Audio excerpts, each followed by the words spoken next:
Namo Buddhaya, bersama dengan saya Romo Herman Ugadamo MM, yang dimana para pemirsa semoga dalam keadaan sehat selalu ya. Pada hari ini Romo kembali ke hadapan para pemirsa dengan memberikan edukasi Dharma atau ajaran Sang Buddha, di mana pada hari ini Romo akan menyampaikan bagaimana berkah hidup menjadi manusia. Kalau kita berbicara menjadi manusia, tentunya apa hakikat kita menjadi manusia?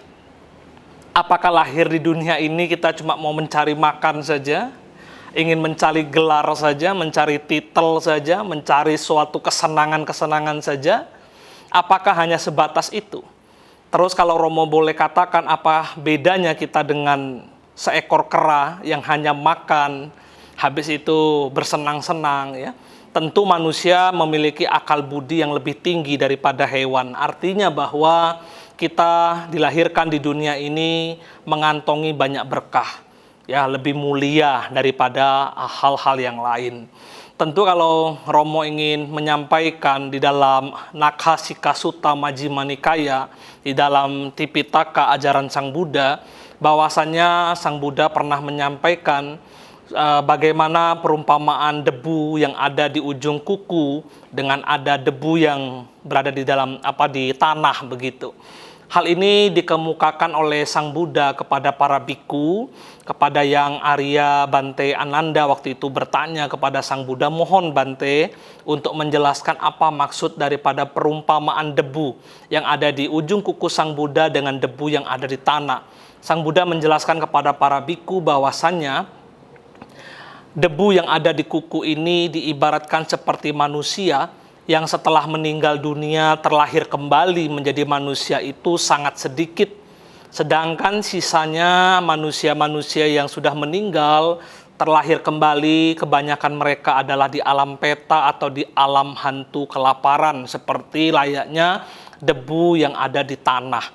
Dengan demikian, teman-teman sedama dimanapun Anda berada, tentunya hati kita akan tergetarkan, ya, akan membuat kita tercengang, terbelanga bahwasanya wah, amat sulit ternyata terlahir menjadi seorang manusia. Betul, Sang Buddha mengatakan dan memperumpamakan kelahiran manusia ini layaknya seperti seekor kura-kura buta, yang dimana kura-kura buta ini ingin berusaha memasukkan kepalanya itu dalam lingkaran di tengah samudra yang terombang-ambing, yang dimana cincin atau gelang yang bulat tadi itu muncul ke permukaan itu dalam waktu 1 abad sekali, dalam waktu yang sangat cepat. Bagaimana si kura-kura buta ini bisa memasukkan kepalanya ke dalam cincin maupun lingkaran itu? Silakan saudara-saudara bayangkan, amat sulit sekali ya, amat sukar sekali. Bayangkan saja terombang-ambing di tengah samudra, ya, dengan kondisi si kura-kura tadi buta matanya, tidak bisa, ya, mungkin hanya terka-terka saja di mana posisi letak si gelang tadi. Demikianlah kita terlahir di dunia ini menjadi manusia itu sangat sulit sekali. Maka ada 4 hal. Yang pertama, amat sulit terlahir menjadi manusia. Yang kedua adalah amat sulit untuk bisa bertahan hidup sebagai manusia. Yang ketiga adalah bagaimana manusia ini sulit untuk bertemu dengan ajaran Sang Buddha. Dan yang keempat adalah sungguh sulit manusia ini bisa merealisasi pencapaian nibbana atau kebahagiaan yang sejati. Mari kita kupas teman-teman sekalian, ada 4 hal ini. Yang pertama, teori yang pertama telah terpatahkan. Bahwasanya kita sudah terlahir menjadi manusia. Ya, Bapak Ibu sudah terlahir menjadi manusia kan? Tentunya bahagia, Bapak Ibu bisa senyum melewati hari-hari Imlek, ya, sebentar lagi kita akan cap gome gitu ya. Bapak Ibu dalam keadaan yang sehat. Berarti Bapak Ibu sudah mematahkan teori yang pertama, Bapak Ibu sudah selamat lahir menjadi manusia hingga saat ini. Kedua adalah Bapak Ibu bagaimana sudah bisa bertahan hidup. Mungkin ada satu kasus cerita di mana seseorang itu melewati masa-masa kritisnya saat ia dirawat di rumah sakit, atau mungkin bagi ibu-ibu yang sedang bertaruh dengan nyawanya untuk melahirkan seorang bayi, ya, kadang-kadang terjadi pendarahan, terjadi sesuatu hal yang dimana Kadang-kadang seorang ibu ini mempertaruhkan nyawanya untuk melahirkan buah hatinya atau bayi yang disayanginya seperti itu. Nah, kadang-kadang hal-hal demikian orang akan lebih banyak bersyukur di mana seseorang itu sudah bisa melewati masa-masa kritis yang seharusnya ia meninggal tapi dia bisa selamat, misalkan dari kasus kecelakaan, ya. Nah, Bapak Ibu, teman-teman sekalian, dimanapun Anda berada, banyak sekali kasus-kasus yang bisa kita jumpai, yang bisa kita temui, bahwasanya orang-orang itu bisa melewati masa-masa kritis dari penyakit, dari kecelakaan, dari musibah, bencana, tsunami, bahkan gempa, longsor, ya. Dia selamat. Maka orang-orang yang selamat dari musibah bencana tadi itu, mereka akan sangat-sangat menghargai hidupnya yang kedua kalinya, Romo katakan. Kenapa demikian, Romo? Karena dia, kalau saya menggunakan bahasa umum, dia masih disayang oleh Tuhan. Dia diberikan kesempatan untuk kedua kalinya untuk bisa hidup. Kalau dalam bahasa Dharma, bahasa agama Buddha, itu adalah kebajikannya masih melindungi. Kebajikannya masih memberikan kesempatan dia untuk bisa lebih panjang umur lagi, lebih selamat lagi untuk bisa berbuat kebajikan. Nah, yang ketiga, amat sulit manusia itu untuk menemukan ajaran Sang Buddha. Coba Bapak Ibu bayangkan saja ya, bagaimana kalau kita itu tinggal di daerah konflik. Bayangkan saja, bagaimana kita tinggal di pedalaman yang jauh dari wihara. Kita tinggal di satu tempat yang dimana tidak ada yang beragama Buddha. Inilah yang dikatakan di dalam Manggala Sutta, kita sangat bahagia, bangga menjadi satu berkah utama kalau kita bisa tinggal atau bertempat tinggal dekat dengan Dhamma. Maka Sang Buddha mengatakan orang yang selamat adalah orang yang berjalan di jalan Dhamma, tidak jauh dari Dhamma. Bapak Ibu bisa membayangkan saja orang-orang yang jauh dari Dhamma itu hidupnya tidak bahagia. Kenapa? Rumahnya di depan wihara, dia tidak pernah ke wihara. Orang bahagia, dia menderita. Orang ketimplok rezeki, dia seret rezekinya, ya. Baik, Romo akan kembali lagi tentunya dengan satu pernyataan yang belum Romo sampaikan. Begitu sulit menjadi seorang manusia, kita akan kembali setelah yang satu ini.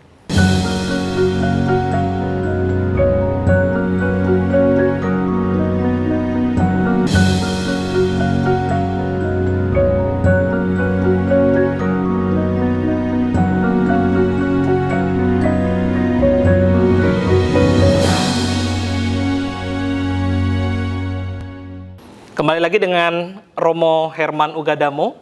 Tentunya tadi sudah Romo sampaikan, saya mengulang kembali, bagaimana orang yang kurang beruntung itu rumahnya di depan wihara tetapi tidak pernah ke wihara.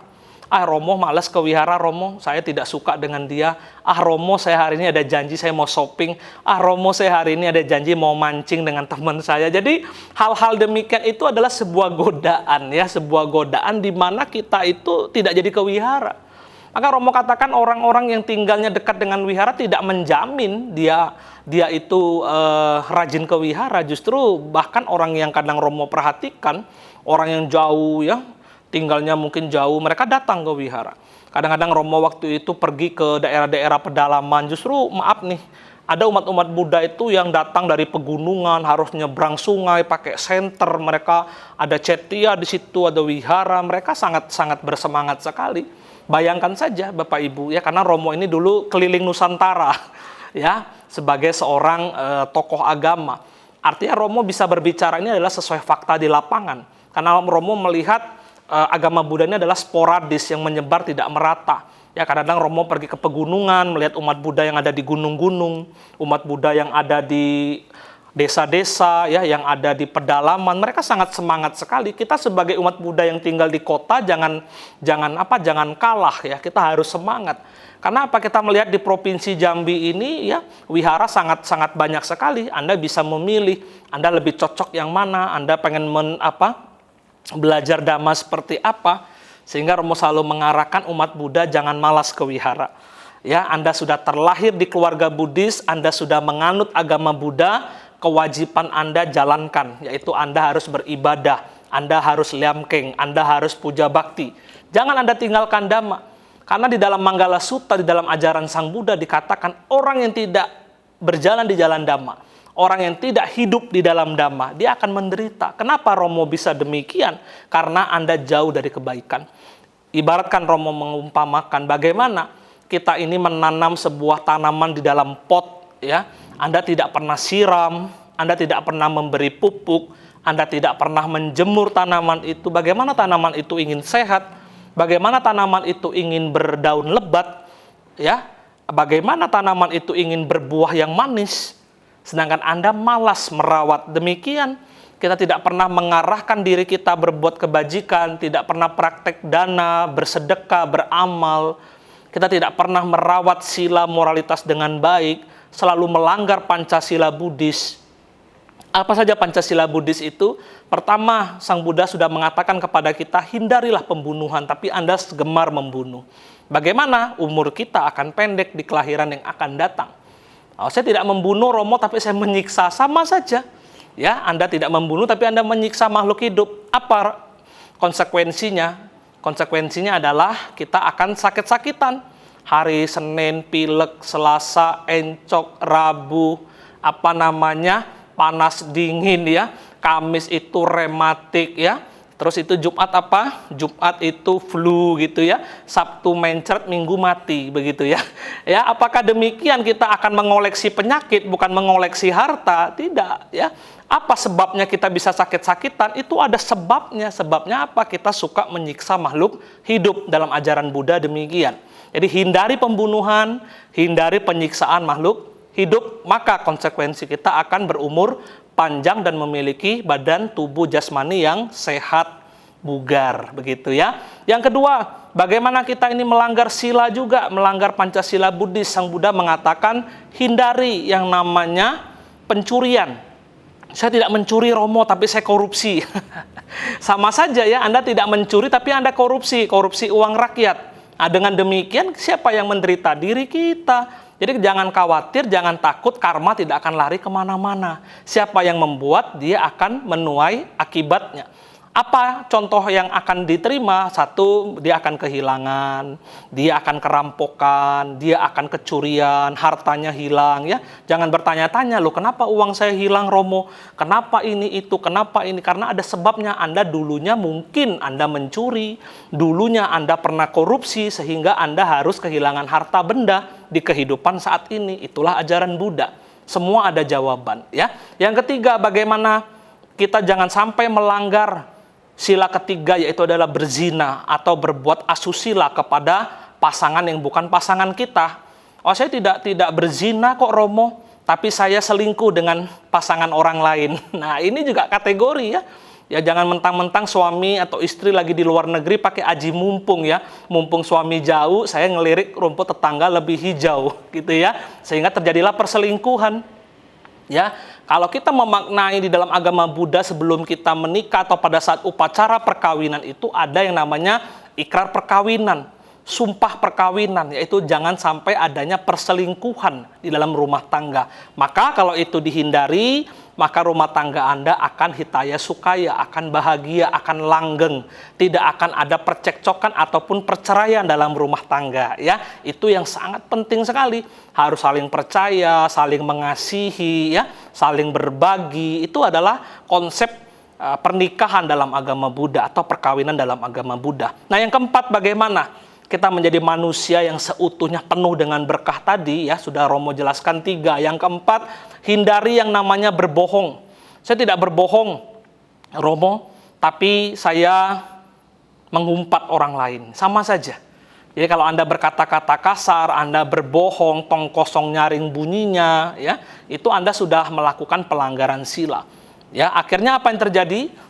Terjadinya adalah kita tidak dipercaya oleh orang lain, ya. Kita akan dijauhi orang lain. Oh, saya tidak berbohong Romo, tapi saya bergosip. Ya, semakin digosok semakin sip, itulah gosip ya. Sehingga kalau orang nggak bergosip itu kayaknya gatel gitu ya. Itu yang harus dihindari. Dan yang terakhir adalah bagaimana kita menghindari minum-minuman keras yang dapat menyebabkan lemahnya kesadaran. Lebih lanjut, Romo akan kembali setelah yang satu ini.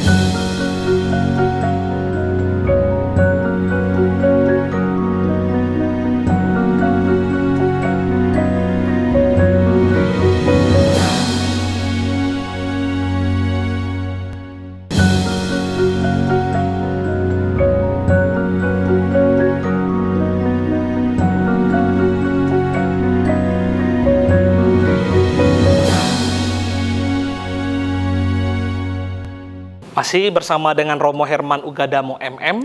Baik, saya Romo akan sampaikan sila yang kelima yang terakhir adalah bagaimana kita harus menghindari yang namanya minum minuman keras yang dapat menyebabkan lemahnya kesadaran. Romo, saya tidak minum minuman keras tapi saya narkoba. Itu sama saja, jangan ada yang namanya pembelaan diri. Tetap yang namanya miras, narkoba tidak diperbolehkan oleh undang-undang negara kita ataupun apapun agama kita. Romo yakin pasti tidak boleh dilakukan. Karena apa? Di dalam pandangan agama Buddha, seseorang melanggar sila kelima dengan minum minuman keras, dia akan melanggar 4 sila lainnya, yaitu setelah orang ini mabuk, orang ini akan bisa membunuh. Dengan orang mabuk, orang itu bisa berkata-kata kasar. Dengan orang itu mabuk, dia bisa memperkosa. Dengan orang itu mabuk, dia bisa mencuri, merampok, dan lain sebagainya. Sehingga sangat berbahaya dampak dari seseorang yang hobi mengonsumsi minum-minuman keras ataupun dalam penggunaan narkotika atau barang-barang yang terlarang. Sehingga dalam agama Buddha sangat dilarang untuk melakukan hal itu.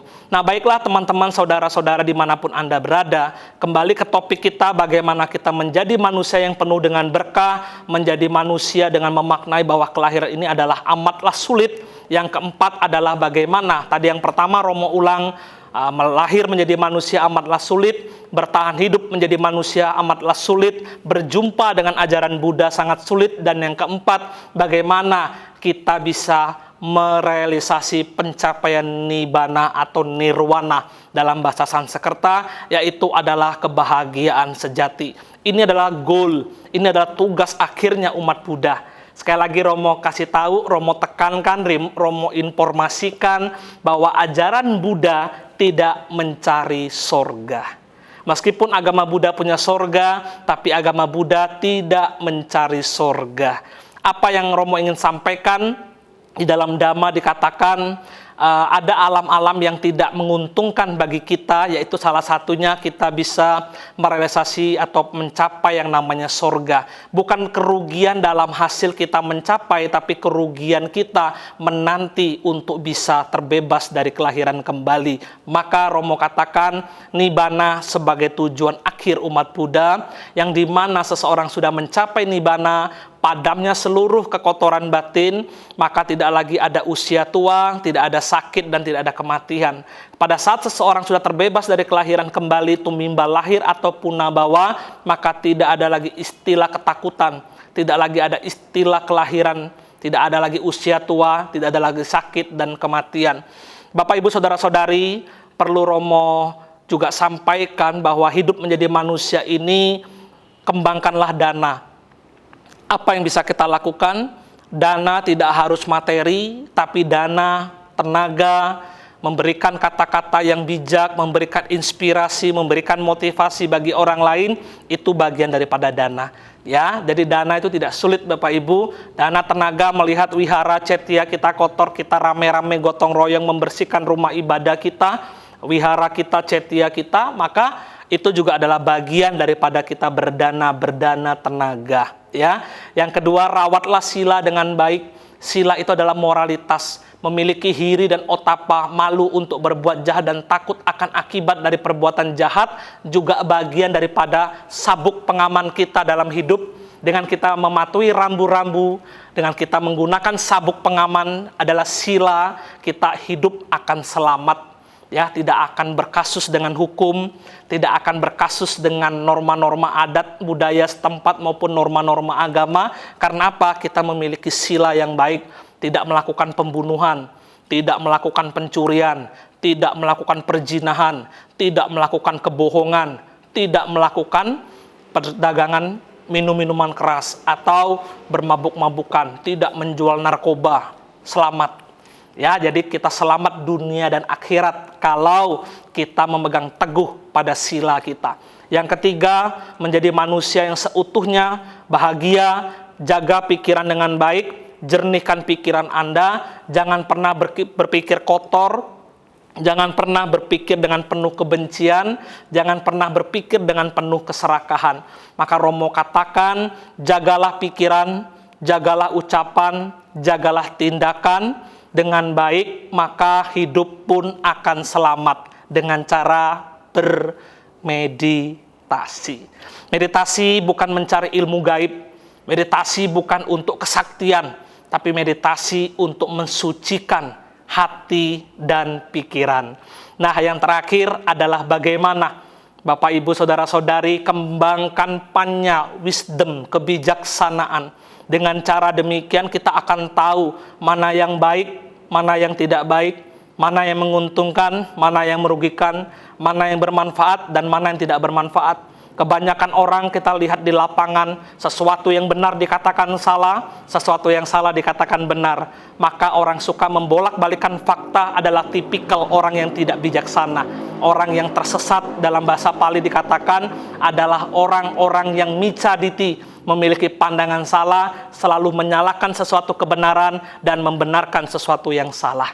Nah, sebagai penutup yang ingin Romo sampaikan kepada Bapak Ibu, kita hidup ini harus memiliki kendi. Bapak Ibu tahu kendi ya?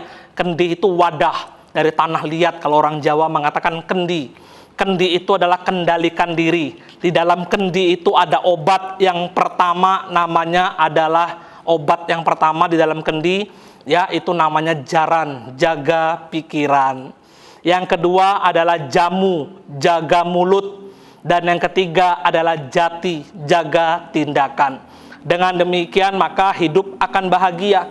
Bagaimana hidup ingin bahagia, Romo? Jangan pernah sampai kita kecolongan. Jangan sampai kita itu terlena dalam kehidupan ini. Karena kehidupan ini sangat banyak sekali hal-hal yang menggiurkan kita. Apa contoh yang menggiurkan kita? Mata melihat sesuatu, kita jatuh cinta, kita jatuh hati, kita senang. Saat berpisah dengan yang kita cintai, penderitaan. Saat kita bercerai, menderita. Saat kita putus cinta, kita menderita. Saat kita berpisah dengan orang tua kita karena meninggal, kita juga sedih, menderita. Ya, jadi apa yang kita lihat, senang tidak senang, itu adalah penderitaan. Bagaimana, Romo? Kita harus netral. Kita harus menetralkan mata kita. Kita harus menetralkan telinga kita. Saat ada pujian, kita senangnya luar biasa. Saat ada cacian, makian, hinaan, kita terjatuh, kita terpuruk. Ini juga penderitaan. Bagaimana? Netral. Saat hidung mencium bebauan yang tidak enak maupun enak, kita juga menderita, harus netral. Lidah mengecap rasa, enak tidak enak, penderitaan muncul, harus netral. Badan jasmani kita berbuat baik dan tidak baik, menderita, kita harus netral. Yang terakhir adalah pikiran, juga harus netral. Ya, tentu semuanya akan hidup bahagia kalau kita bisa mengimbangi diri penuh dengan sukacita dan kebahagiaan. Rembulan tidak akan pernah bersinar dengan terang apabila awan hitam menutupinya. Rembulan akan bersinar apabila awan hitam telah tidak lagi ada. Batin akan tercerahkan saat manusia telah melenyapkan kebodohan, kebencian, dan keserakahan. Maka dia akan bisa mencapai pencerahan, mensucikan diri dengan baik. Sekian, terima kasih. Namo Buddhaya.